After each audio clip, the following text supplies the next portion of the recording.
ጠቅላይ ሚኒስትር ዶክተር አህመድ ሆሳእና ሲደርሱ የከተማዋና የአካባቢው ህብረተሰብ በሆሳእና አብዩ ኤርሳሞ ስታዲየም ደማቅ አቀባበል አድርገውላቸዋል።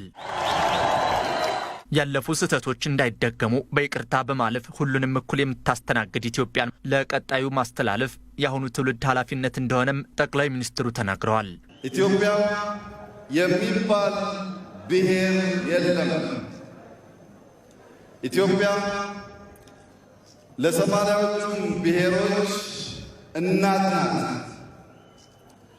ከልጆቿ አንዱን የማታስበልጥ ሁሉም በኩል የምታይ ልጆቿም እናቴ እምዬ የሚሏት ኢትዮጵያን የማስቀጠል የትውልድ ኃላፊነት ዛሬም እንደ ትናንቱ በእኛ ላይ የወደቀ በመሆኑ ይህንን ታላቅ ኃላፊነት ለማሸጋገርና በምንም የማትተካዋን ኢትዮጵያ ለትውልድ ለማሸጋገር በኑሮ በመውጣት መግባቱ በተግባር ላረጋገጠው የሀድያ ሕዝብ ያለኝን ክብርና አድናቆት ልገልጽላችሁ እፈልጋለሁ።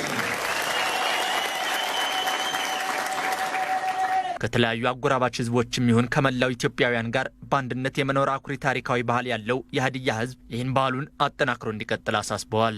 የሀድያ ህዝብ ከከምባታ፣ ከወላይታ፣ ከጉራጌ፣ ከስልጤ፣ ከሃላባ፣ ከየም፣ ከጠምባሮ፣ ከዶንጋ እንዲሁም ከኦሮሞ ህዝቦች ጋር ተጎራብቶ ተዋልዶ ተስማምቶ መኖር የቻለና መደመርን እንደ አዲስ የምናስተምረው ሳይሆን በታሪክ ያስተማረን ታላቅ ህዝብ ነው።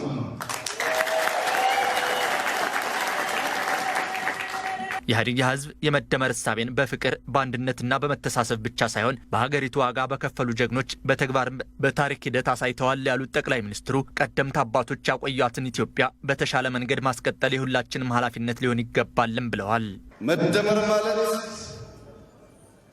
በግሩፕ ተከፋፍሎ ከመደባደብ በጋራ ሆኖ ኢትዮጵያን ለብሶ ሆሳእናን ማስተባበር ማለት ነው። መደመር ማለት የመሐመድ ልጅ ብትሆንም አባይን ተሻገር ተጋብተን ተዋልደን ሀገርና ህዝብን የማስከበር ብልህ የፖለቲካና ዲፕሎማሲ አመራር ለመስጠት እንደ ሌኒ ከሰፈር ተሻግሮ መሄድ ማለት ነው።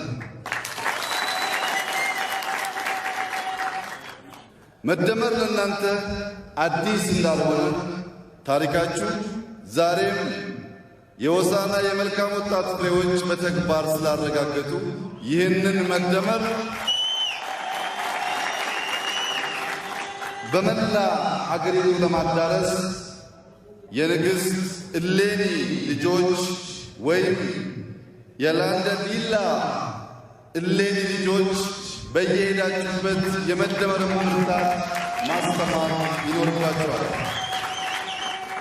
ወጣቶች የተዛቡ ታሪካዊ ትርክቶችን አጣርተው ሊቀበሉ ይገባል ያሉት ዶክተር ውድ ጊዜያቸውን በአግባቡ እንዲጠቀሙ መልእክት አስተላልፈዋል።